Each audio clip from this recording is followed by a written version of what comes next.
अहो दादा गुरु मच्छिंद्रनाथ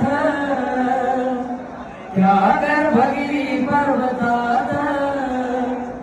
त्यांची भाषा आहे लईच निराळी हो त्यांची भाषा आहे लईच निराळी